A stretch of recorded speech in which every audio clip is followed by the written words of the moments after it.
ఎన్టీఆర్ సంస్థ రేపిన ఈ కలకలము ఈ పూర్తిగా కూడా ఈ అంశం చూస్తూ మరో కొత్త రాజకీయ పార్టీ వచ్చే అవకాశం ఉందా అని అనుకోవచ్చా అంటారా?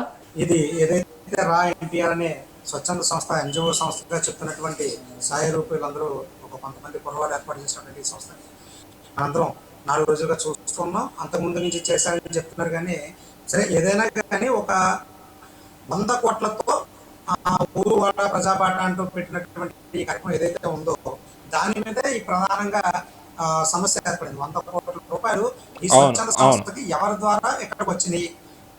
ప్రధానమైన ప్రశ్న 100 కోట్ల రూపాయలు. ఈ 100 కోట్లు కాకుండా మామూలుగా మేము స్వచ్ఛంద సంస్థగా ఎన్టీఆర్ గారు తరపున ఆయనకి సంబంధం లేకపోయినా మేము మా సేవ ఆయన మీద ప్రేమతో చేస్తామని అంటే కనుక ఎవరు మాట్లాడపోయేవారు. ఓకే, వాళ్ళు ఫ్యాన్స్ అసోసియేషన్ తరపున లేకపోతే ఆయన మీద అభిమానంతోనూ కుర్రలు కొంతమంది ఏర్పాట్లు చేస్తున్నారంటే కనుక అందరూ స్వాగతిస్తారు. బట్ ఇక్కడ 100 కోట్ల రూపాయలు మేము వెచ్చించి ప్రజాసేవ చేస్తున్నప్పుడు వీళ్ళకి ఎక్కడి నుంచి వచ్చింది అని ఖచ్చితంగా మీడియా ప్రశ్నిస్తుంది.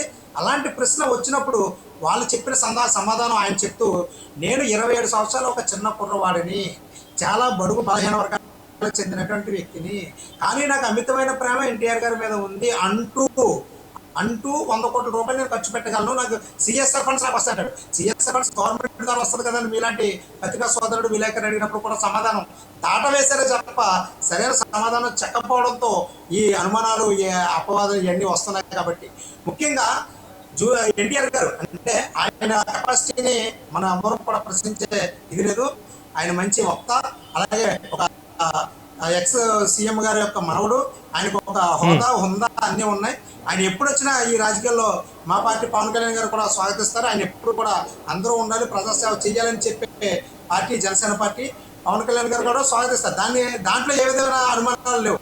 కాకపోతే ఒక ఎన్జిఓ సంస్థ, అది కూడా ఎవరి పేరైతే ఒక హీరో గారి పేరు వాడుకుని మేము ఎన్జిఓ సంస్థ ఎన్టీఆర్ గారి పేరు మీద చేస్తున్నామని చెప్తున్నారో, ఎన్టీఆర్ గారు పిఆర్ఓసే వచ్చి మాకు ఈ సంస్థతో సంబంధం లేదు అని చెప్పినప్పుడు ఖచ్చితంగా ఈ రాష్ట్రంలో కొత్త అనుమానాలకు ఇది తావిస్తుంది.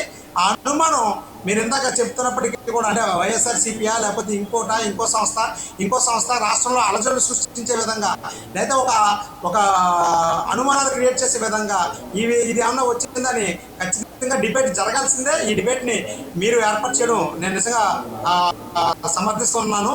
అయితే ఇక్కడ ఏంటంటే డైరెక్ట్గా ఎన్టీఆర్ గారు ఇప్పటి వరకు కూడా మాట్లాడలేదు.